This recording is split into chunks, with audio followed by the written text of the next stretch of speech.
Ngayong araw mga mare ay naglinis kami ng kwarto at nag-set up kami ng sorpresa naming kuna para kay baby. Tara mga mare, samahan niyo kami. At eto nga kaming lahat, busy kami sa paglilinis. At eto naman yung asawa ko at kapatid ko, inaayos na yung higaan nila. At eto mga mare, tingnan niyo si mama, seryoso sa pagwawalis niya. By the way mga mare, dito pala matutulog yung kapatid ko at yung sanggol, kaya ayan, busy kami sa paglilinis. Kaya eto mga mare, tinime-lapse ko na lang para makita niyo yung pagsaset up namin ng kama at yung paglilinis namin. Bukas na kasi lalabas sa ospital mga mare yung kapatid kong bagong panganganak lang at kasama na niya yung kanyang sanggol. Kaya eto mga mare, naisipan namin linisin yung kwarto niya tapos isi-set up na din namin yung sorpresa namin na kuna para sa baby. At tingnan niyo ako dito mga mare, turo ako ng turo kung saan ilalagay dapat yung mesa at upuan. So eto nga't kapatid ko naman yung nagwalis at eto naman yung asawa ko, binuksan na yung box para ma-set up namin yung kuna. So dito ay tumulong na rin ako sa pag-set up mga mare at tingnan niyo naman ako dito, hindi ko alam anong pinaggagawa ko dito. At makikita nyo dito mga mare, parang payong lang na i-open itong kuna. Sa dito nga itinulungan na lang namin sa pag-open kasi parang nagsistruggle yung asawa ko sa pag-open ng kuna. So dito mga mare ay sinubukan na namin ipatayo yung kuna pero napansin namin na sa ibang sides hindi pa nagsistraight. Tingnan nyo naman mga mare, itong isang side straight na pero itong tatlong sides ayaw pa rin talagang mag-straight. Hindi namin alam kung bakit. So eto nga mga mare, in-stretch ko pa para naman mag-straight pero ayaw pa rin talaga. Ginawa na talaga namin lahat mga mare, in-stretch,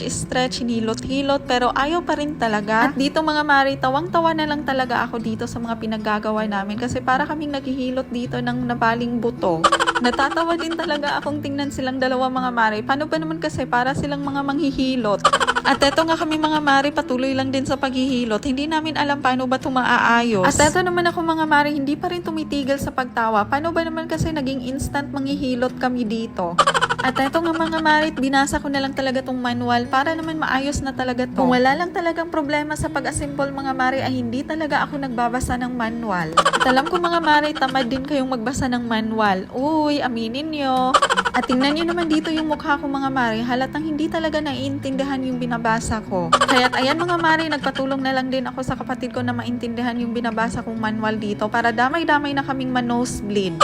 At pareho kami mga mare, wala din siyang naintindihan sa binabasa niya. Paano ba naman kasi ang lalim talaga ng English? Pasensya talaga mga mare, hindi talaga namin alam kung paano ba to i-assemble kasi ngayon lang din kami nakabili ng ganito. At buti na lang din mga mare, naisipan kong i-search sa YouTube kung meron nga bang gumagawa ng tutorial kung paano i-assemble itong foldable na kuna. And sa wakas mga mare, napatayo na rin namin yung kuna. Lifesaver talaga yung mga tutorial sa YouTube, no? Kayo din pa mga mare, tumatakbo din kayo sa YouTube para maghanap ng tutorial kung meron kayong mga problema sa mga bagay-bagay. Ako kasi mga mare, naghahanap ako ng tutorial sa YouTube pag meron akong hindi alam gawin at nasosolve na yung problema ko. At tingnan yung mga mare, ito na pala yung kalabasan kapag ikakabit na yung swing ng kuna at for sure makakatulog na talaga ng mga himbing dito yung sanggol. Pagkatapos ng mga mare ay sinet up naman namin yung mga higaan na pinamili namin para kay baby. Tingnan yung mga mare, higaan siya na meron siyang foldable na kulambo. So ganyan yung itsura ng kulambo mga mare, para siyang umbrella type kasi pwede mo siyang ma-fold instant. O diba mga mare, ang ganda, sobrang dali lang talagang itiklop nitong kulambo at sobrang dali lang ding buksan. Magiging mahimbing talaga yung tulog ni baby dito kasi hindi siya lalamukin at walang mang-iistorbo ng kanyang tulog. At dito mga mare, inilagay na rin namin yung binili naming unan at tanday para kay baby. At tingnan yung mga mare, sinadya ko talaga na kulay pink lahat ng gamit ni baby. At hindi namin napansin mga mare, meron na palang kasamang unan yung binili naming higaan na may kulambo. At dito nga mga mare, hindi kami makapag-decide ano yung unan na gagamitin ni baby. Kaya't eto, chinek na lang namin kung alin dito yung mas malambot para yun na lang din yung gagamitin na unan ni baby. At ayan, sa wakas mga mare, na set up na din namin yung higaan ni baby. At eto naman, binuksan naman namin yung mga laruan na ilalagay dito sa crib. At tingnan nyo nga dito si mama, excited na excited talaga siyang ilagay yung laruan niya dito sa crib.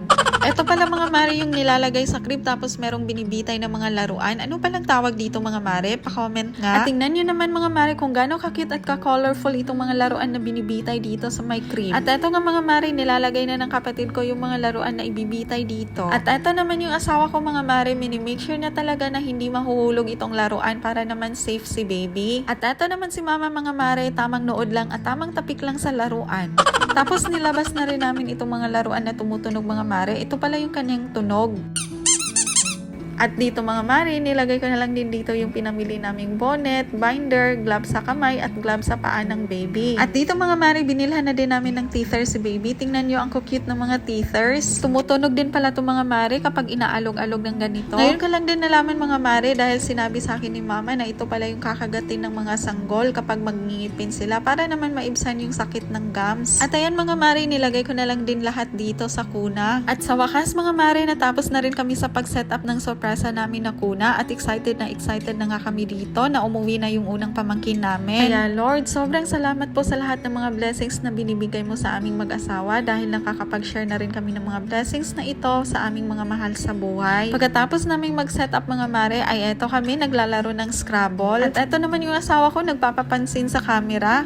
Ito talaga yung quality time naming pamilya mga mare, yung maglaro ng Scrabble. At tingnan nyo naman to si mama, relax na relax lang sa paglalaro ng Scrabble. At ito naman ako mga mare, naghihintay lang na meron nang maglagay dito na letter R sa board. Nang sa ganun mga mare, ay malagay ko na itong word ko na treasure. At sa wakas mga mare, meron na ding naglagay ng letter R dito sa board. Kaya eto ako dali-daling nilagay yung mga tiles ko para makabuo na ako ng word na treasure. Paano ba naman kasi mga mare, kapag kasi naubos mo lahat ng tiles in just one turn, ay makakabingo ka nun at plus 50 points ka doon. At dito nga mga mare, ay tuwang-tuwa talaga ako kasi nakabingo ako at naka plus 50 points ako dito in just one round. At tingnan nyo naman itong mukha ng asawa ko, tuwang-tuwa na lang siya kahit alam niyang talo na siya. So ayun lang muna sa ngayon mga mare, sa susunod ulit. Bye!